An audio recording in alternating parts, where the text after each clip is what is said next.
Selamat pagi anak-anak. Berjumpa kembali dengan Anisha Kusniadi.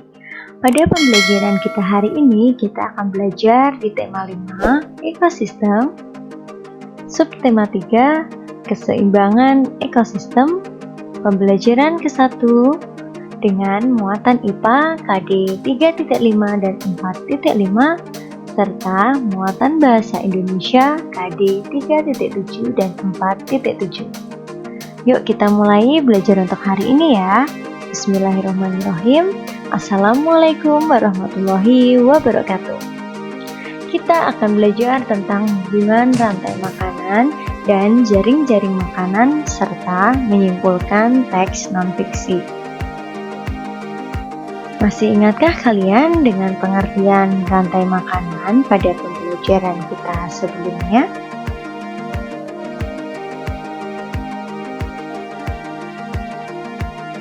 Rantai makanan adalah proses makan dan dimakan antar makhluk hidup di dalam suatu ekosistem. Di dalam rantai makanan tersebut terdapat beberapa peran, antara lain produsen, konsumen, dan pengurai. Dalam suatu ekosistem terdapat banyak makhluk hidup yang memiliki sumber makanan dan pemangsa yang sama. Oleh sebab itu, di dalam sebuah ekosistem dapat terbentuk lebih dari satu rantai makanan yang saling berhubungan satu sama lain.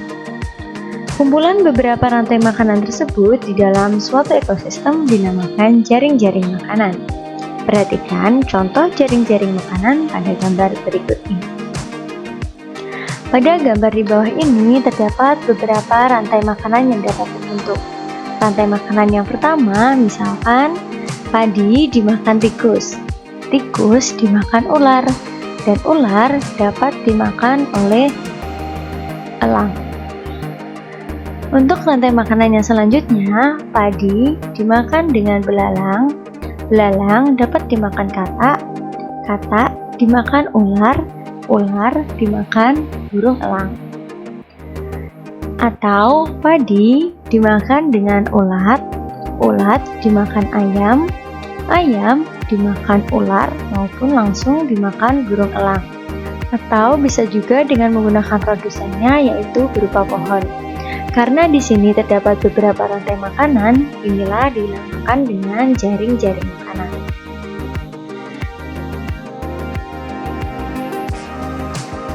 Di dalam rantai makanan terdapat beberapa rantai makanan yang saling berhubungan. Komponen-komponen dalam suatu ekosistem harus seimbang. Seimbang berarti tidak ada salah satu komponen yang lebih ataupun kurang. Perubahan yang terjadi pada salah satu komponen dalam lingkungan dapat menyebabkan segala proses dalam ekosistem terganggu. Ekosistem yang terganggu dapat menyebabkan terganggunya rantai makanan. Rantai makanan yang merupakan penyusun jaring-jaring makanan pada sebuah ekosistem tidak akan terganggu selama semua komponen dari rantai makanan tersebut tetap berperan. Jika salah satu komponen pada rantai makanan tersebut tidak ada, maka komponen rantai makanan lainnya akan terganggu. Sebagai contoh, di dalam jaring-jaring makanan tersebut, ular berperan sebagai konsumen tingkat 2 sekaligus konsumen tingkat 3.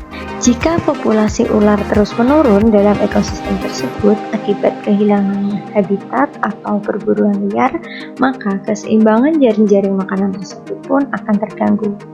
Akibat dari menurunnya populasi ular adalah misalnya populasi tikus, katak, dan juga ayam tentu akan berubah.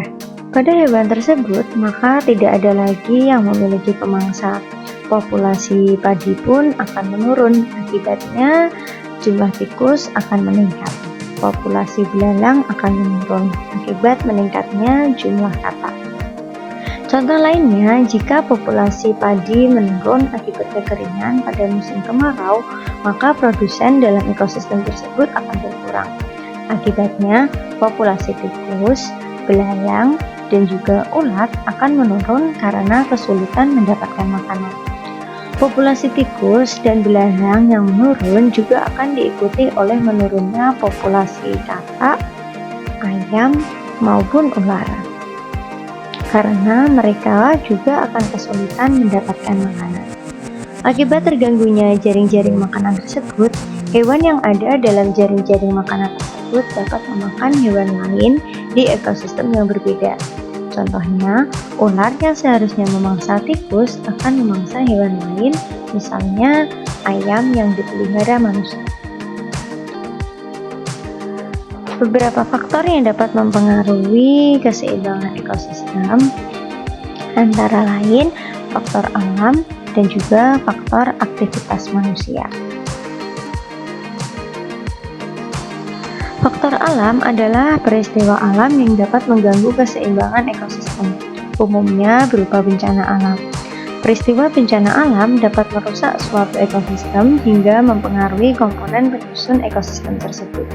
Beberapa contoh bencana alam misalnya gempa bumi, banjir, gunung meletus, tsunami, angin topan, dan tanah longsor. Faktor aktivitas manusia adalah kegiatan manusia dalam memanfaatkan sumber daya alam yang dapat mengganggu keseimbangan ekosistem. Kegiatan tersebut antara lain penebangan pohon, pertambangan, pertanian, dan perburuan liar. Dalam suatu ekosistem terdapat kumpulan dari berbagai jenis makhluk hidup dan benda tak hidup yang berada di suatu tempat tertentu.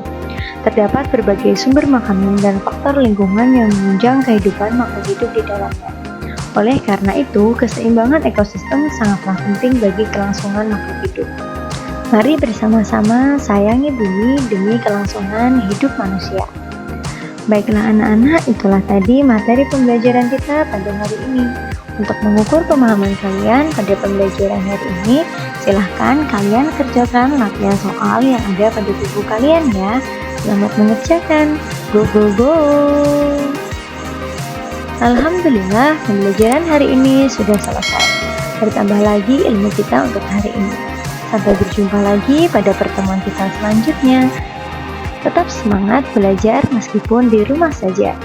Wassalamualaikum warahmatullahi wabarakatuh.